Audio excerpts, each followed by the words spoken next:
Hi everyone, this is Jennifer Sharp, your 2019 TASL President, on behalf of the TASL Standards Implementation Task Force. We are excited to have you following along with us in this virtual presentation of our Standards 101 and 102 workshop entitled Keeping Ice Cool with the New AASL Standards. During the training today, you're going to hear the voices of various members of our task force, including Karen Haggard, Blake Hopper, Amber Mosier, and me. Please feel free to contact any of us if you should have questions or if you need additional support after you view the training.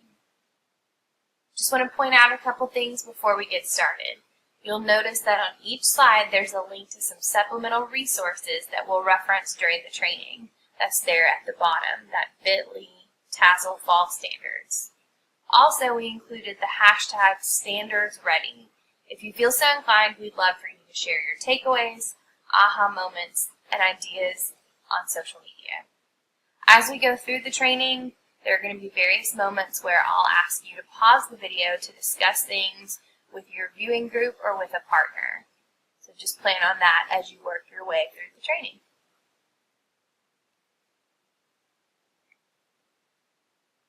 That said, let's jump straight in. So we have 5 objectives that we hope you'll achieve as a result of the training. We hope that you'll gain a general understanding of how the standards are laid out and of the terminology that's used throughout them. We hope that you will find learner standards that apply to what you're already doing.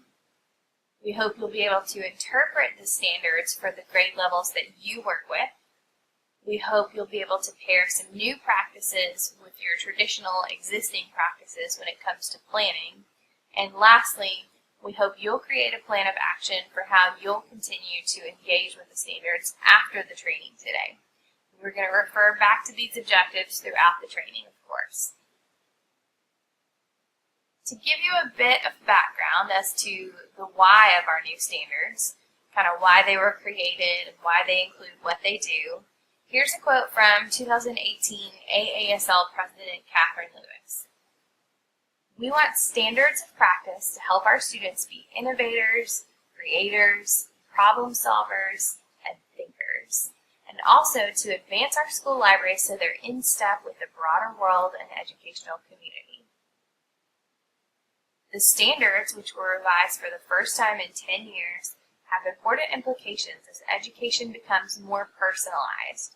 Students are asked to contribute to the knowledge base, think about it, question, share, and interact with it. That is so important because we need learners who are able to understand what's happening in the world as they grow up and leave K-12 institutions. This quote is from an article that was published in District Administration about our new standards. You can actually read the full article if you click on this link here at the bottom of slide 3. I'd encourage you to pause our video now to name some shifts or changes that were identified by Catherine Lewis in this quote with your viewing group. How would you paraphrase what she said?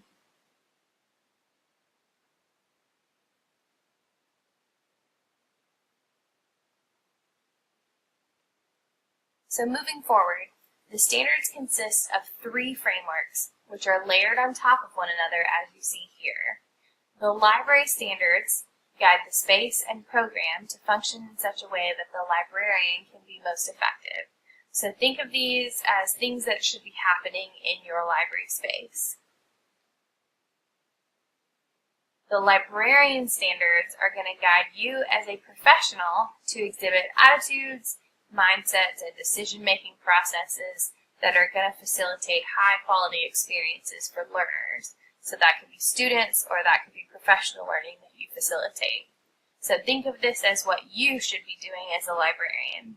Then lastly, the learner standards define the experiences and attitudes that learners should acquire in order to become college and career ready. So think of this as the things that students should be doing in your library or as a result of either you as a professional or your library itself. The particulars and details about the librarian and library standards are actually only available in the AASL National School Library Standards book. These 2 frameworks are super helpful and they provide some really solid guidance. They're very relevant to teacher and librarian evaluation models in our state and across the country, really. And they guide librarians and administrators in creating and improving and celebrating robust school library programs. All that said, in our journey today, we're going to be focusing on the learner standards as our starting point. These standards are really going to impact your daily interactions with students and teachers.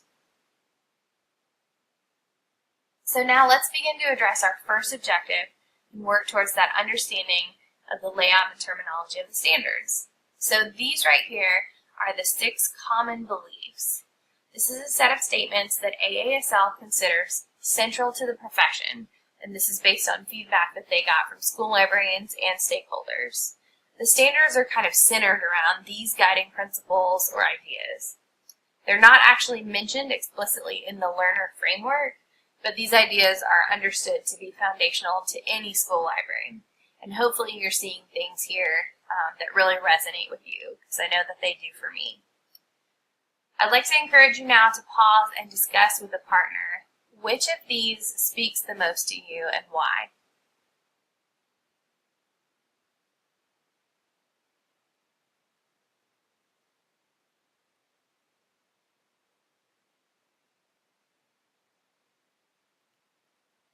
As we continue to get acquainted with the format of the standards, let's take a look at this video, which was created by AASL, to get an overview of the structure of the standards. The American Association of School Librarians' new National School Library Standards provide integrated standards frameworks for learners, school librarians, and school libraries, and ensure that school librarians are working within a framework for dynamic learning leadership. As part of the standards revision process, AASL engaged with more than 1,300 school librarians and stakeholders. Our goal was to identify school librarians' current needs while preparing standards for the future. You asked us to streamline your standards with an easy-to-use parallel structure, remove repetitiveness and dated terminology and replace it with language that would resonate with stakeholders, including school librarians, and use memorable keyword shortcuts to identify with the standards. We express your vision through the components of your new National School Library Standards and the AASL Standards Integrated Frameworks. The frameworks are composed of 6 shared foundations: inquire, include, collaborate, curate, explore, and engage, with one framework for each foundation. These foundations were derived from our research in school librarian input. They describe the core values that learners, librarians, and libraries should reflect and promote. Key commitments act as expanded definitions of the shared foundations, spelling out their essential elements. The domains, think, create, share, and grow, mirror the inquiry process from discovery to reflecting on the process. The competencies, organized under the domains, may be used as a progression of knowledge, skills, and dispositions, though are not intended to be linear. Learners and school librarians can enter the standards at the point most appropriate to their learning task or professional activity. The competencies are expressed as alignments for school libraries. This new standards framework structure is easy to use and compare across standards for learners, school librarians, and school libraries. Like other sets of national educational standards, the AASL standards are not a curriculum. Rather, they provide guidance and structure as you develop a curriculum tailored to your priorities and needs. This approach enables school librarians to personalize their professional practice and growth, continuously tailoring their school library to community needs, their own strengths, and learners' benefit. Through the AASL Standards web portal, school librarians can find professional development, tools, and resources to help inform your stakeholder communities. Visit standards.aasl.org to access resources to support your implementation of the standards locally, and to connect virtually with a vibrant community of professionals across the country. The American Association of School Librarians empowers leaders to transform teaching and learning. No matter your position within the education community, AASL's new integrated standards are designed to do just that.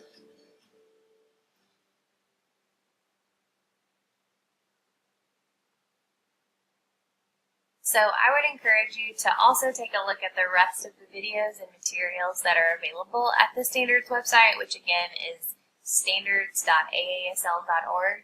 There are really some great resources there that can help you as you explore the standards. And also, I do want to point out that they do have crosswalks for both the ISTE standards and the Future Ready Librarians Framework available for download as part of those materials. And if you're an AASL member, they have pretty frequent webinars where you can really learn more and kind of expand your understanding. So I definitely encourage you to check that out.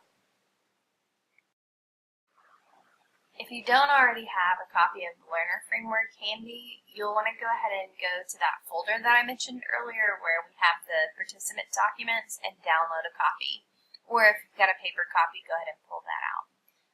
Again, if you need to navigate to the virtual copy, it's at that link at the bottom left of your screen there. So go ahead and do that now. In just a moment, we're going to give you a few minutes to look through the learner standards. And when you're doing that, I would suggest that you closely read the language in the key commitment, which is right underneath the name of the shared foundation in each column, but above the standards themselves. And that is going to give you a really good general understanding of each shared foundation before you then read through the competencies below it. You'll probably begin to see places where your current lessons fit in because you're already doing so many of these things, I promise. So go ahead and take the time now to pause your recording and review the standards on your own. And we're going to recommend about 5 minutes to do that.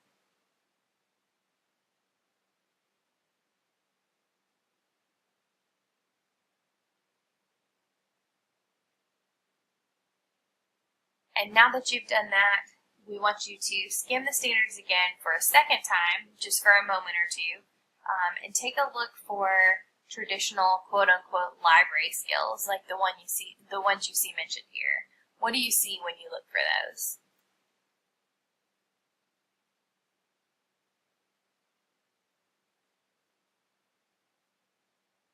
What we're hoping to draw your attention to here is the fact that those quote-unquote library skills are not explicitly mentioned in the standards. You're not seeing any mentions of, say, teaching students to use the library catalog, for example, or navigate the Dewey Decimal System. You don't see mention of teaching students genre. We want to emphasize that those skills, of course, can still be taught and should if they're beneficial to your students.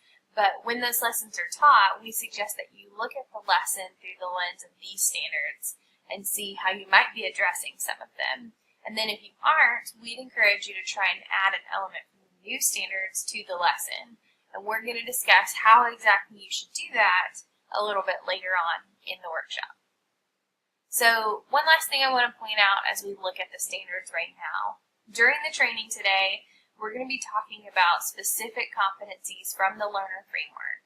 And when we refer to them, we're going to be using a naming convention. In the materials folder, there's a document that's called How Do I Read the Standards? And that might be really helpful to you as you work through this. The naming convention for the standards is just like this. First, you're going to want to name the shared foundation by referring to the Roman numeral that's next to it. Then you're going to name the letter of the domain. So domains are, think, create, share, grow along the left side there. And then you're going to name the number of the specific competency. So, for example, if I were referring to the very first standard under Inquire at the very top left of the standards framework, I'm going to refer to that as Roman numeral 1 for Inquire, A for think, and 1 for the competency. So I'm referring to the standard, learners display curiosity and initiative by formulating questions about a personal interest or curricular topic. And again, that's going to be Roman numeral 1, letter A, the number 1 to refer to that particular standard. Take a moment if you need to review that handout that says, how do I read the standards? And you're going to see that written out for you with an example.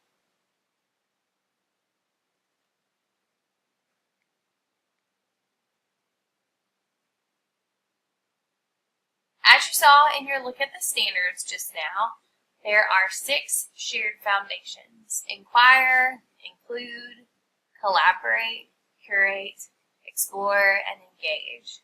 In fact, that's actually where the name of our session came from. A great mnemonic to remember the shared foundations is Ice Ice Baby, like vanilla ice, because of the first letters of all the 6 shared foundations. You have I for inquire, I for include, C for collaborate, C for curate, and then 2 E's, explore, engage. So 2 I's, 2 C's, 2 E's, Ice Ice Baby. It's silly, but you'll never forget. So a shared foundation is basically like a strand of similar ideas and learning opportunities. And on this slide, you see each of the shared foundations along with its key commitment, which is also written there at the top of, along the top of the standards framework underneath the name of the shared foundation. I encourage you now to pause our video to discuss with your viewing group the following questions. Which of these shared foundations do you feel is your strongest? What feels intimidating? And which one resonates with you the most?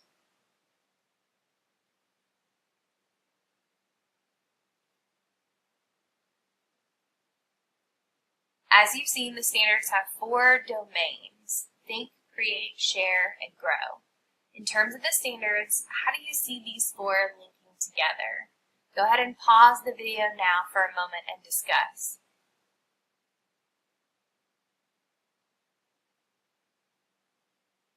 Like our friend in the standard structure video said, these can be viewed as a progression. So, depending on their prior learning, students might need to first engage with content through a mental exercise or process it via thinking. Then they might be prepared to go a little further and create something based on what they've learned. Next, they might be able to share with others about what they've learned and continue to learn by exchanging knowledge and information with others. Then lastly, they might be able to use the learning to shape their lives, which is really what that grow focuses on. So it's kind of similar to the process from information to knowledge to wisdom. However, it does not have to be a progression. Like our friend in the video said, it's not necessarily intended to be linear. Students might be ready due to their prior learning and experiences either from you or with other teachers to practice a competency that's further down the framework without having to begin at the top. So like he said, you can enter the framework at whatever point is most appropriate to the learner and the task. When you get ready to plan a lesson and incorporate the standards, you're probably going to find that you're working on standards from all over the board, and that's totally fine. It doesn't need to be sequential as long as the students are prepared for the task and the competency you're working on through their prior knowledge and experiences. So for example, I might have a lesson that incorporates a standard in the create domain of include and the grow domain of explore, and that's totally fine. Lastly, just to point out, you've heard me say competencies and standards kind of interchangeably. The competencies are those specific behaviors and experiences that are targeted within each domain of a shared foundation, and those are the numbered statements in each column. Let's take a moment to do a quick pulse check after covering our first objective. So, as you recall with this one, we were really hoping to gain a general understanding of the layout of the standards and the terms used throughout. Does anyone have any further questions relating to this objective? Go ahead and pause the video now, share with each other, and if anyone can answer questions for each other, that's great. So take a moment and do that right now.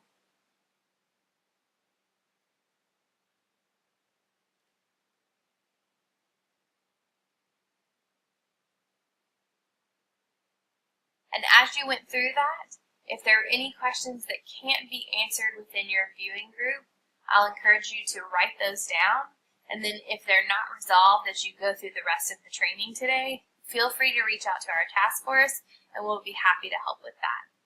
So our next objective we're going to go ahead and move into is identifying learner standards that apply to what you currently do in your practice. Hey everyone, it is Blake Hopper, the 2018 TASL president. I'm going to be talking to you about the shared foundations over the next few minutes. After each slide, I would encourage you to pause and talk about what you are doing in your current practices that include these shared foundations. The first one we're going to talk about is inquire. You need to read the inquire competencies, and then what lessons do you currently teach that incorporate elements from inquire? How do you dig deeper into inquire into other lessons, and then share with your shoulder partner? For me, inquire is sometimes harder because it's those higher order thinking questions that I want to bring in to students. So I always try to also have a list of those questions out handy that I can include in my lessons to help do inquire. The next foundation is include. Include is one that we should always be trying to do to make sure that we include all of our students from different backgrounds, different perspectives, as well as include community partners that can come in from different backgrounds that can give insight to what you might be teaching. So from this, you need to read the include competencies. What lessons do you currently teach that incorporate elements from include? How could you cause students to consider others, people and perspectives, and then share with your shoulder partner? The next one is one of my favorites, collaboration. This is for collaboration amongst students, but it also it reminds me to make sure that I'm always collaborating with my peers as adults too, and trying to help them and find out what they need help with. So what resources, tech or other, have you used to help students collaborate? What behaviors do you need to teach in order for students to collaborate effectively? And then share with your shoulder partner. One of my favorite tools for collaboration is Flipgrid. If you haven't heard of Flipgrid, it is now completely free. You can download the app onto an iPad, and students can record on a topic that you've assigned them to discuss. They can comment back. They can rate the others' comments, and so forth. And another very easy collaboration tool would be Google. You have Google Classroom, Google Docs, Google Slides, Google Presentations, because all of these things, you can add people in and they can be simultaneously working on projects. So those are two of my favorite things to use for collaboration. So now take a few minutes to share things that you might be doing with collaboration in your library. We're now going to take a minute and watch a video that's going to introduce us to our next Shared Foundation curate.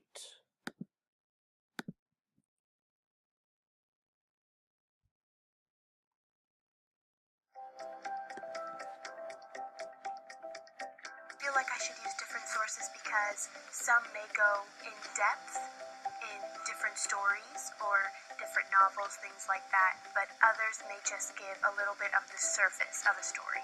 At least I think you can get a little bit of a wider spread that way. Like, if you read an article here that says one thing about a topic and then there's another thing that article didn't say, now you've got more information all around. You could always have information that's not really good information.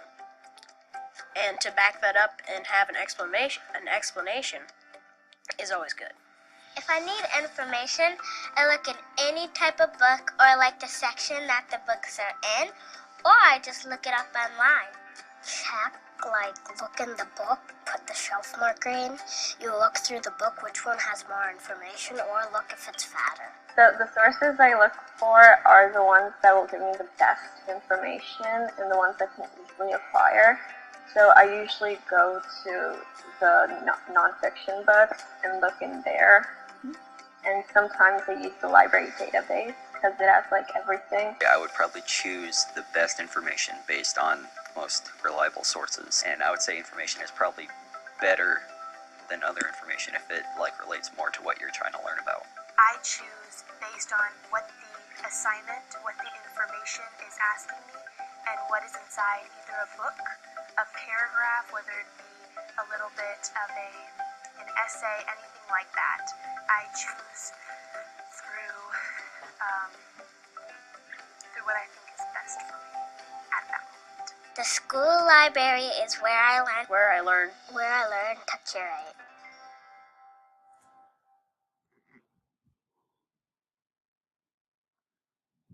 Okay, so that video just gave you some student examples of what curation meant to them. That video was from AASL. You can log on to standards.aasl.org and find a lot of videos like that to share.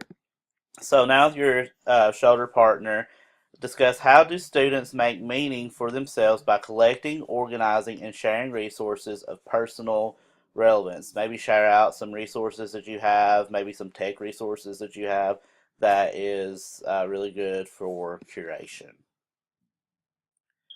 Our next one is explore. I know I said collaboration was is my favorite, but explore is a close second because I love for students to have time to explore and create. So one of the great ways to do this now is through makerspaces. I have makerspaces in both of my libraries. I'm a librarian at Powell Valley Elementary School and Middle School.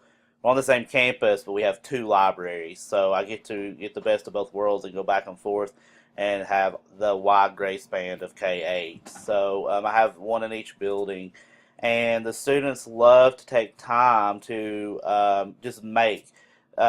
Many times in today's education world, we do not allow students to have time just to make, create, explore, so they can use this time, and they love it. My makerspaces are pretty low tech. I have some Osmo, I have little bits, makey, things like that. But I also have Legos, linking logs, lots of other magnetic blocks and stuff that I've found and collected over the years. And students love to have that time to create and explore with no restrictions. They can do it.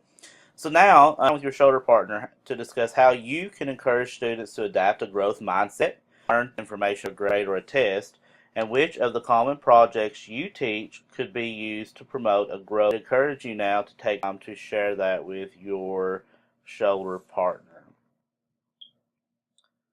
And for our final shared foundation, we're going to discuss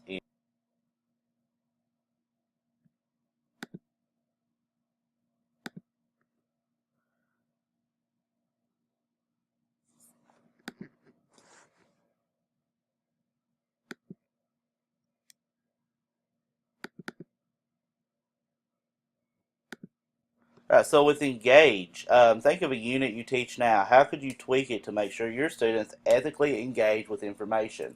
So with Engage, it's wanting you to make sure that your students are finding information that's relevant, that is true. So right now we're in the world of fake news. So this is something that they're wanting you to do with your students to make sure that they're getting information and they know how to find information that will help them with their research projects or collaboration projects or anything that they're doing in the classroom. So that's why you have this shared foundation. So now take a few minutes to share with your shoulder partner.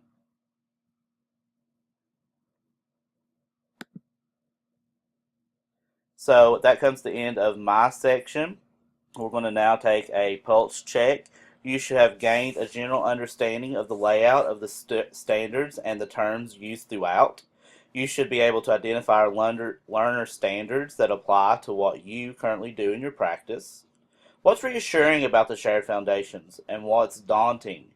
So think about that for a few minutes. And now you should be able to interpret standards for your grade band that is coming up next. Thank you for taking a few minutes to spend with me to discuss how the shared foundations relate to your current practices. Hello, my name is Amber Mosier, and I am the instructional coach for Library Media Services in Knox County. I'm also the co-chair, along with Karen Haggard, for the TASL Standards team. I'm so glad that you have chosen to learn with us today. And for the next few minutes, we are going to focus on interpreting standards in your grade band and pairing new practices along with your old practices in planning. So let's start talking about interpreting standards within your grade band. As you can see on the screen, the expectation of the full competency, that means being able to fully operate as the competency describes, is at the end of 12th grade. For some subject areas or content areas, their standards are supposed to be accomplished either by the end of a grading period or a semester, or perhaps even by the end of the year. For us, however, because all of us, K to 12, use the same framework, the expectation is by the end of 12th grade. So that means that we are going to be building readiness starting back at kindergarten all the way up to the 12th grade. So that hopefully explains a little bit about why some of the competencies on there seem very sophisticated. If you have ever looked at those through the lens of perhaps an elementary student, you might have said, wow, that's really complex for some of our younger learners. And they are. But remember that a young learner is not expected to fully meet the exact verbiage in each competency. You, however, are to design activities that chip away at those so that students build readiness all the way from kindergarten through 12th grade. So let's go back to that sophistication for just a moment. Why are the standards the way they are? Most of you would probably agree with me that they are very different from our last iteration of standards, and the reason is college and career readiness.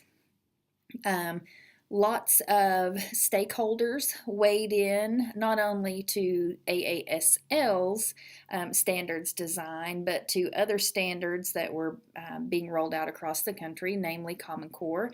And a common thread through those was that students aren't coming out of K-12 education prepared to be successful in college or prepared to be a successful coworker in a business.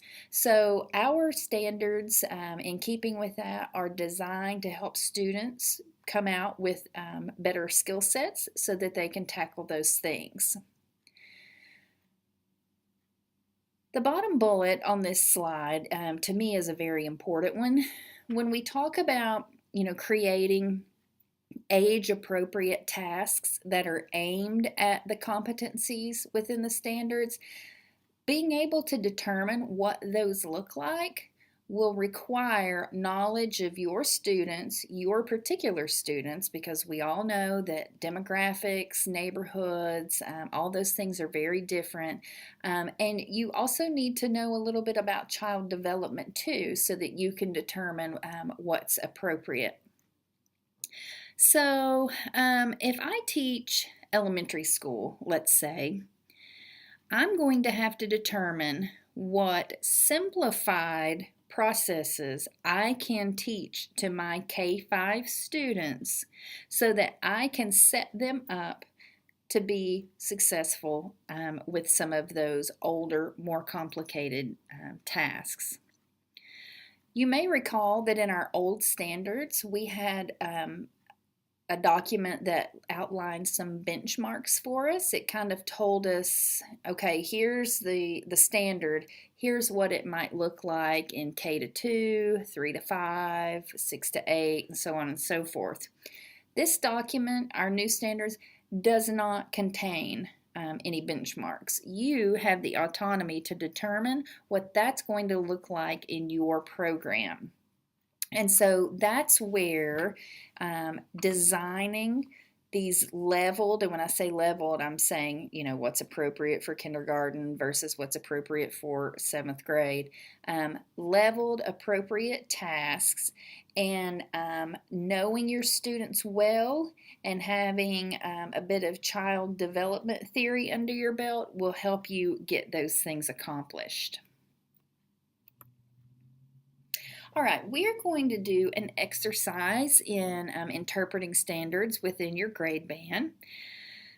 First, I want you to choose a grade within your grade band. If I'm a high school librarian, I might choose sophomores. If I'm a middle school librarian, I might choose 7th graders. If I'm an elementary school librarian, I might choose 3rd grade. You choose whatever comes to mind for you. Now, I want you to choose a competency from the framework. And remember, the competency is the specific statement underneath the shared foundations. Those are the ones that have the numerals 1, 2, 3, and sometimes 4 beside them. Those are the competencies. So select one of those. I'm going to do, just as an example, 3C1.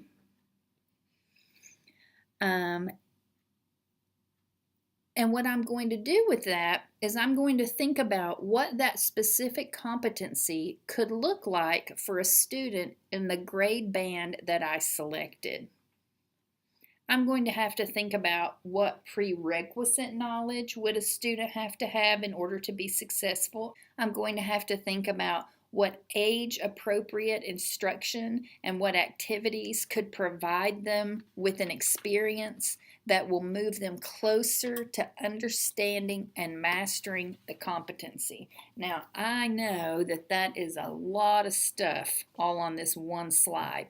So I've provided a little thinking space that we're going to visit. And we are going to see what that might look like. Okay, so here I have chosen 7th grade as my grade within a grade band. I chose the competency 3C1, which reads, learners work productively with others to solve problems by soliciting and responding to feedback from others. This is over in the Collaborate shared foundation. So if I'm thinking about how this is going to play out with my 7th graders, well, let's take a look over here in this blue box. This is where I've done a little bit of thinking already.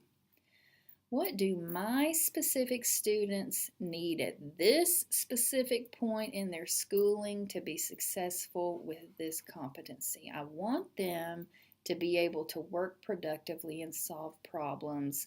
And specifically, I want them to be able to solicit and respond to feedback. So here's kind of what I thought when this first popped into my head. I know my students and how they interact with one another, and I know what lessons they've had in the past. And those two things lead me to understand that they're not quite ready to just jump in and do something like this without much scaffolding. So I think my students could use some sentence stems to help them express feedback positively. I know in the past when students have given feedback or have tried to make suggestions to others, sometimes it was delivered in a very critical way, and sometimes it was received in a very defensive manner. So I want to make sure that I kind of clear some of those clouds out of the way.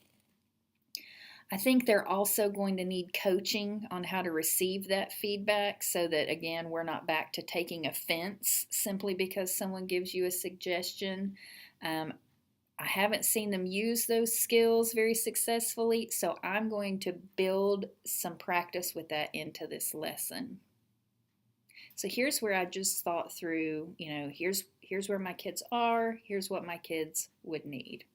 Here's the idea that I have for my lesson. Now this is rough, but this is kind of how I envision it flowing. I'm going to find a problem for them to solve. Perhaps it'll be the very real issue that 8th graders aren't able to finish lunch until 1:30. That's a real issue. They really need to be finished eating by 1 o'clock in order to get to their classes without being in a huge hurry. We need them to be able to, relax for a bit and enjoy their lunch, and we need them to have a bit of independent reading time. So it's best if they can really get finished by 1 o'clock. So I'm going to have my 7th grade students work in teams to design a new schedule that will alleviate this problem. They'll be given all the requirements that the school has to adhere to as far as, how many minutes we have to have in first block and second block and all that sort of thing. They'll be given all the scheduling considerations as far as, how many classes can fit in the cafeteria at one time, so on and so forth. They'll also be given the work schedules of the cafeteria employees, so they'll know when we can possibly begin serving. They're going to present their solution to the class. Each person will write a praise and a suggestion for each individual presentation, and they're going to do that by using a bank of sentence starters. The groups will read the feedback that their peers have given them and adjust their plan to accommodate any ideas that improve their idea. Now notice I'm not going to make them make every single change that their peers have suggested. I'm going to ask them to look for real improvements, things that would actually enhance their plan. When I assess them, that assessment is going to target the feedback they give and use, because that's what I'm really trying to accomplish here.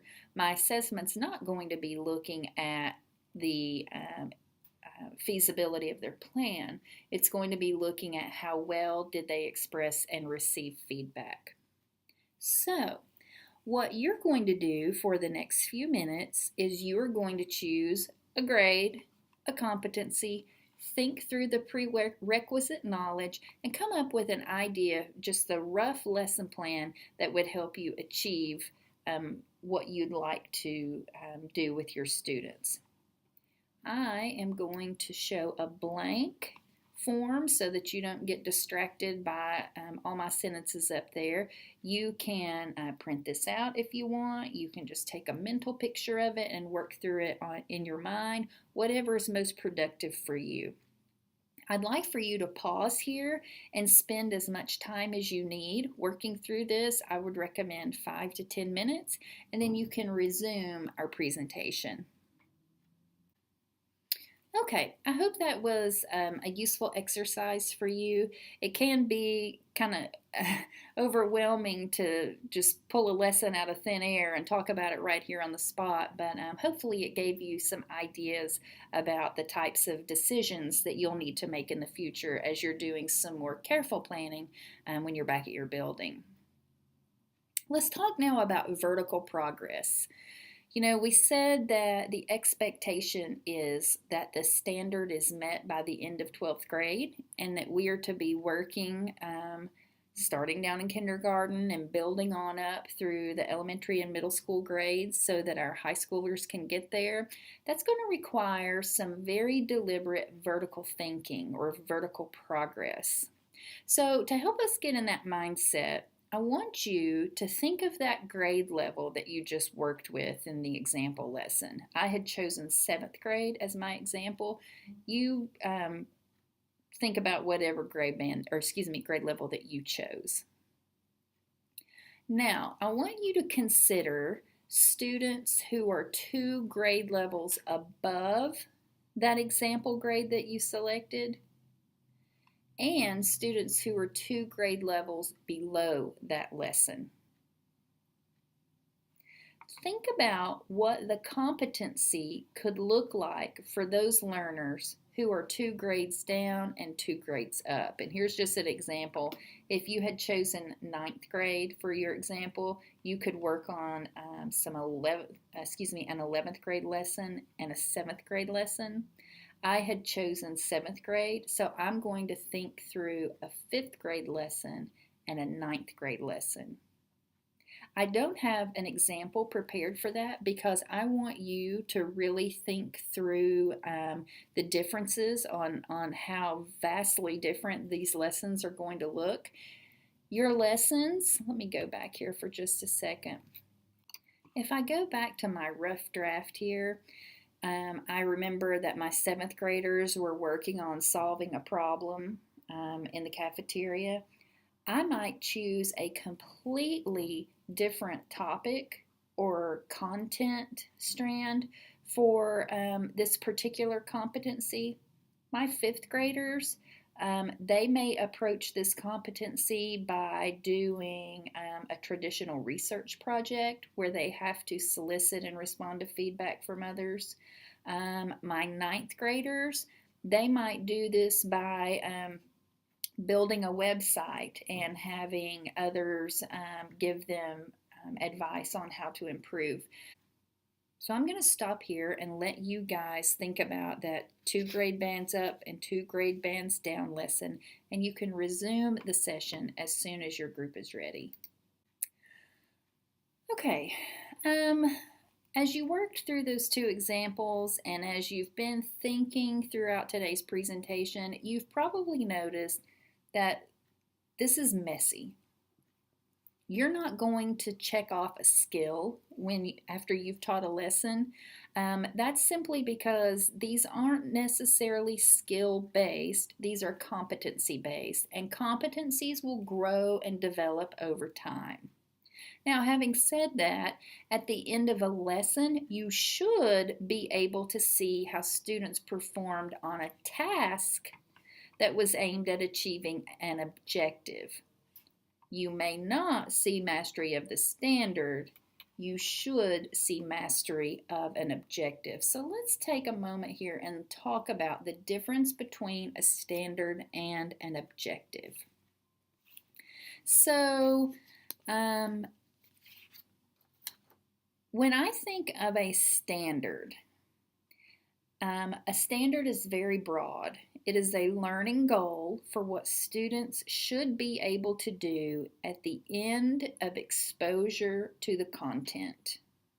For some courses, that's at the end of the year. If it's, say, for instance, 8th grade PE. For us, as we said before, that happens at the end of 12th grade. So these are long building, long growing standards. Our objectives, however, are concise expectations for the desired outcome of a lesson. Objectives are developed and sequenced to lead up to the mastery of the standard. So again, you probably won't master a standard in one lesson. And even if you did, next year when those children are a little bit older, they will be ready to approach that standard a little more maturely and probably with some greater depth. So then you'll be working through that standard at a higher level. Here's an analogy. Let's say that I have this big overarching goal to become a healthier person. Something large and ambitious like that is a standard. Now, the individual steps that I will take to make that happen, such as finding new recipes, shopping at different grocery stores, cooking with different ingredients, limiting eating out, etc., etc. Each of those would be my objectives. Those are the concrete steps I will take to reach my goal. So, each time you prepare a lesson that's aimed at a standard, you should have a very specific objective that is expressing exactly what you want students to be able to either do or perform or know at this point in their learning. So let's stop here for a moment and let's see how we're doing. You have already done these top 2 things, and now we have just had some practice in interpreting standards at your grade band. I encourage you to stop and reflect here for just a moment and see how confident you're feeling about interpreting standards for your grade band. If this is something that's still a little cloudy for you, be sure to get with some colleagues later on and have a discussion so that they can help you flesh that out. Let's move on now to our next section, and we're going to be talking about pairing the new with the traditional in planning practices. You're going to see some similarities in what we're about to do with what you did earlier in the presentation, except what we're about to launch into next is more about practical everyday routines. So let's dive into this. All right, we've got another analogy here. Got a cute little fairy tale house here and two questions on the slide. The first one says, what would you do if you were asked to excavate this house? And the second one says, what would you do if you were asked to elevate this house? Please pause here and have a discussion with your group to determine what the difference is between those two bold terms. Okay, let's talk about that a bit. If you were asked to excavate this house, you'd likely tear it down or change its structure so much that it would hardly be recognized. If you were to elevate this house, you'd likely add on to it, maybe a second story or maybe an addition on the back. Or maybe if it's in really bad shape, you could shore up the foundation and add things underneath it. As you approach integrating these competencies from our standards framework, I want you to think in terms of elevating. When you look back at the lesson plans that you've used successfully in the past, you probably don't need to scrap them. Instead, you can elevate the lesson to the new standards. What that means is that you are going to try to find opportunities to keep the strong pieces of your existing lessons while you also add other activities and materials that will elevate the lesson so that a particular competency in the standards is targeted. We're going to see some examples of that coming up next. All right, so we've got a couple of lesson starters here that we're going to talk through. Let's take a look at the elementary lesson on the left in orange. Now, this is just a very basic skeleton of a typical fourth grade lesson. This may sound familiar to you if you've used something like this in the past. The idea is that students will perform keyword searches, maybe either in a search engine or in your OPAC. How could that lesson reflect a new standard? Well, what I would do first is get out my standards framework and I would just skim the whole thing and see if there was any kind of natural partner for this lesson idea that jumped out at me.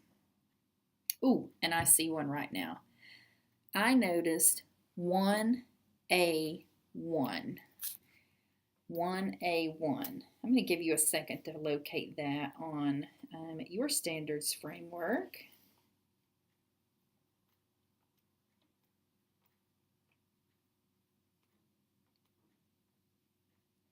Okay, 1A1 is in the Inquire Shared Foundation. It says learners display curiosity and initiative by formulating questions about a personal interest or a curricular topic. All right, here's what I'm thinking. I think this is a great opportunity to help students learn to ask really strong questions. I mean, when I think about keyword searches, they're usually born out of a need to find a particular type of information. So I think questioning goes really nicely with that. So I think that's how I'm going to approach this one. So what kinds of questions? Oh, I know. I could go to their homeroom teacher and I could ask the homeroom teacher what they're currently learning about in science. Then I could guide students to generate individual questions around that topic in science. So now students would ask questions about a pertinent topic from their classroom curriculum, and then I could teach them how to extract keywords from that question in a subsequent lesson. I probably wouldn't have time to do both of those in one lesson, but this is starting to come together. I see where I'm heading with this. So now my lesson's focus is going to shift because of the standard. I'm no longer focused on students being able to sit down at the computer, plug in a keyword, and get a search result out of it. Instead, I'm now focused on teaching them to ask good questions. Remember, that was the language of the competency. And I think that's probably a, a much more valuable lesson, because using the OPAC to find the answer to to find a material is not something students do every day, but boy, asking questions and being able to pursue the answer to that question is something students could do every day. So I'm going to spend most of my time and energy teaching them to ask those questions. Now, I know I'm probably going to have to give them a concept map or help them develop some sort of protocol or something so that they can evaluate their questions and know whether a question is, if it's too closed-ended, that's not going to be very helpful. But I'm going to have to do something to help them develop and then recognize what a strong question looks like. And then later on, I think extracting those keywords from the questions is going to be pretty simple once they have a clear idea of what it is they're seeking to learn. So I am going to jot that down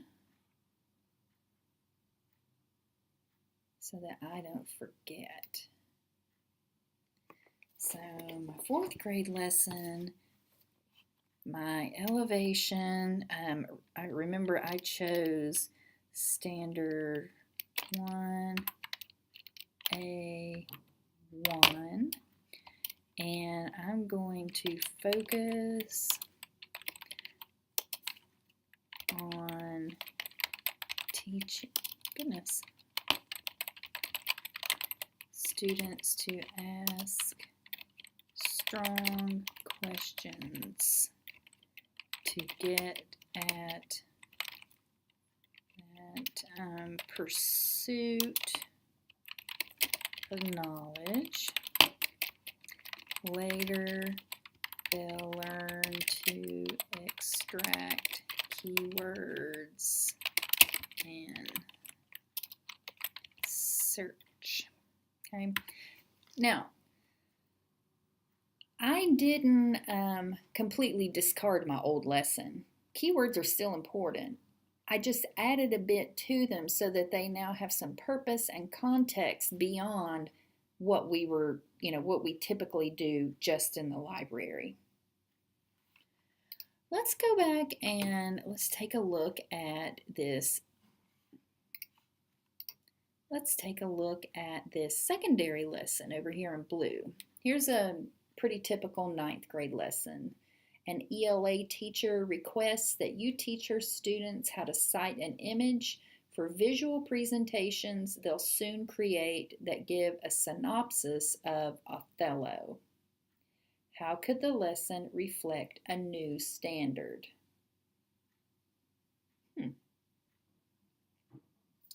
Well, you know what? I said earlier that the first thing I do is I grab my standards framework and begin to skim over it. And I happened to notice as I was skimming that this one is already targeting standard 6B1, which is learners use valid information and reasoned conclusions to make ethical decisions in the creation of knowledge by ethically using and reproducing others' work. So hey, I'm already on the right track here. That's great. But I think I can stretch this a little bit further. I think, let's see. Oh, I know. This particular teacher happens to teach a college prep section of this course and an honors section of this course. I wonder if perhaps the honors students could curate and cite appropriate images for their presentations. Then they could build a repository of those images that was easily accessed, let's say within a learning management system that their school may subscribe to, or perhaps in a Prezi or a Weebly, someplace where other students could get to it easily. And then the college prep class could, let's say, they could access those images, and then all they would have to focus on is the citation part. The honors kids have done the curation and the citation. Now the college prep kids can really focus on the citation part because that cognitive load of the curation process has been lifted off of them for that particular assignment. So both groups are going to get some opportunities to practice 6B1, ethically using and reproducing others' work. But now both groups also have an opportunity to reap the benefits of something over in the Curate Shared Foundation. The honors kids are going to have the opportunity to dabble in 4C2, which is learners exchange information resources within and beyond their learning community by contributing to collaboratively constructed information sites by ethically using and reproducing others' work. And then those college prep kids are going to have an experience in 4C1 because they are going to do this. Learners exchange information resources within and beyond their learning community by accessing and evaluating collaboratively constructed information sites. Now you may be thinking, hey, they're not really evaluating in the lesson that you described. You're right. Some of these can be broken up into smaller parts. Maybe today we'll focus on the accessing part, and maybe next time I'm with these students we'll talk about the evaluation part, and I could teach them some criteria that they could use to weed out some of the weaker examples of Othello images, and then they could curate some of the stronger examples. So I'm not going to go back to my text space and type that up because I think you guys are getting the hang of this. What you guys are going to do for the next few minutes is you are going to be working together to extend or elevate some lesson starters, just as I've modeled here with our orange and blue examples. So you're going to find 6 Padlets at this bit.ly link. There are various lesson ideas on them. Some are elementary, some are middle, some are high. You're going to add some elevations to the lessons. As you're working, please name the competency that you are targeting at the top of your elevation. So for example, if you choose to if you choose to elevate a lesson by adding this competency, you'll just name it at the top of the space where you begin typing. And the convention for this is the shared foundation Roman numeral, then the domain, that's the ABCD down the left side, and then the competency, which is the numbered statement within the body of the text. Then you'll simply briefly, you don't have to write a big long formal lesson plan, but briefly describe what would occur in the lesson to achieve the standard. So let's take it just a quick look at what we've got here. Oh, I'm going to open up the 8th grade one.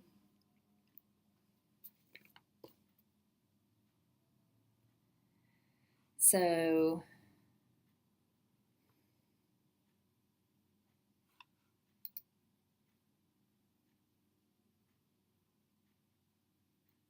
I'm going to open up the 11th grade one.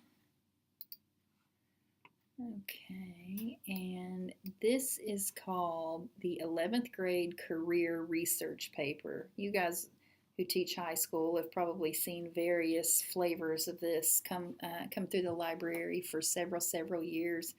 To elevate this assignment, you're going to choose a competency that would fit nicely with it.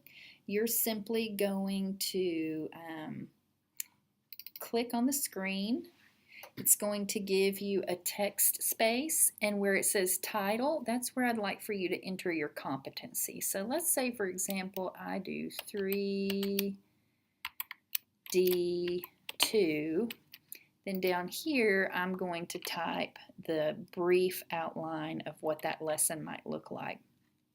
The reason I'd like for you to name your competency is because each group who is working on this is going to be pasting text boxes all over this slide, and in just a little while we're going to go back and read what the other groups posted, and it would be really great if each group could understand where you were coming from with this lesson idea. So let's take about 15 minutes, choose a couple of these to work through. If you get finished with a couple and there's still time left, go ahead and open up one of the others. It would be a really big challenge if you chose something that's not in your grade band. That could give you some exercise in thinking about what some of those younger or older lessons might look like. But take about 15 minutes to work through these different elevations. Okay, welcome back. I hope that was a productive work time for you. We're going to do a quote-unquote gallery walk, but rather than cruising around the room looking at other people's work, I'd like for you to go back through those Padlet screens that you were just working through and look at the lesson starters and now see what others have posted on them. You'll probably see lots of very different ideas. You may see some folks who were working in one shared foundation, and then some folks who took it to the other extreme and pulled in some elements of a shared foundation that perhaps you hadn't considered. That's all okay. In fact, that's all beautiful because that speaks to the flexibility of these standards. So take about 10 minutes and look through the different suggestions and elevations that your peers made, and then we'll come back together when those 10 minutes are up.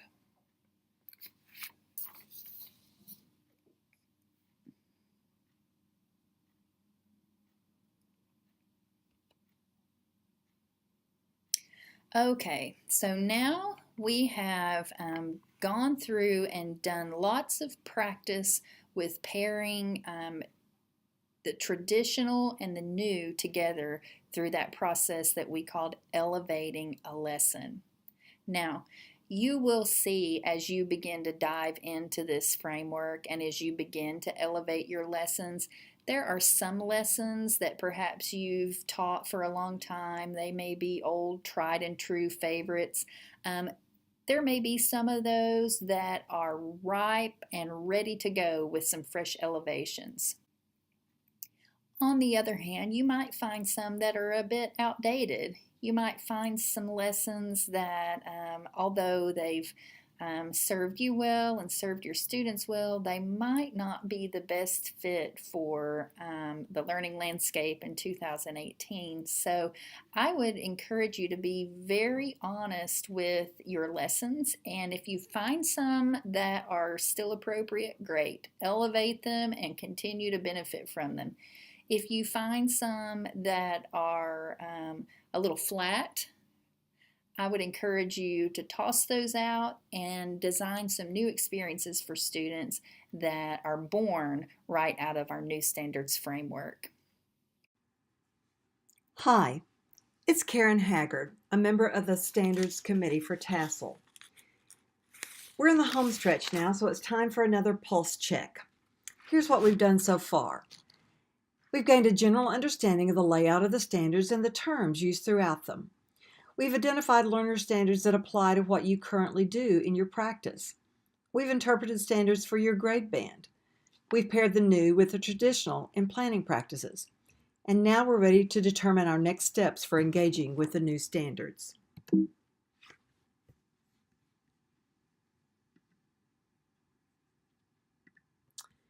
So what's next for you? How can you continue the learning that you've begun today? This slide is duplicated in your material so that you can plan for future learning. I encourage you to think about how you can build on today's learning by listing specific activities you will focus on as you begin next steps to implement the standards. A good place to begin is by talking with your administrator. What are his or her expectations about your implementation of the standards? Will you be expected to fully implement all 6 shared foundations? Are you expected to apply the standards to every lesson you teach? Will you use your evaluation to focus on 1 or 2 and build from there? This is your opportunity both to introduce the standards to your administrator and to direct the conversation. One resource you might want to use is an article from District Administrator that's listed in the TASL resources webpage, and I'll talk about that more in a minute. But this is an article you could share with your administrator as a place to begin the conversation. Create your own plan. Give yourself time to reflect on today's learning and your current instruction, and then begin to plot a path towards weaving the standards into your library program. One of the resources you can use is a template attached to the Going Forward plan in today's materials to set some goals for yourself and to hold yourself accountable. But I'd also like to encourage you to get with some other librarians to share ideas and build support for implementing the standards. I attended a session at conference several years ago when a presenter suggested starting your own group. Sometimes when we're the only ones in our building, it's really nice to have others, librarians, to bounce ideas off of and to brainstorm with. And I took her suggestion and went home and started a group just to share books. And then we also talked about all kinds of other things. But it was one of the best professional things I've ever done. And I would suggest that you think about a way you could do that for yourself. One participant in a standard session said that she was going to try to get the librarians in her district to do a book study of the standards book. That's an idea. Come up with your own plan, but reach out to another librarian in your district or virtually across the state and help each other as you chart your path to implement the standards. So your charge as we finish up is to stay involved in conversations around the standards with your colleagues. Read the standards document regularly. Attempt elevations and iterate. To learn more, there are materials that go with this presentation at the bit.ly address listed on the right. Of course, AASL is the author of the standards, and their website listed here is a great resource for all kinds of things related to the standards. I would especially recommend looking at the articles from Knowledge Quest. They update those very frequently, and they have been very focused on the standards. Our own TASL website has a place on the web page under Professional Development and then Standards. And one of the things on that website is a place where you can contact people, get more information, but there's also a list of resources that includes that district administrator article that I told you about in an earlier slide. The people on the left side of the screen are the people who put together this presentation. And we welcome your feedback, your questions, and your ideas as we all work together to implement the standards.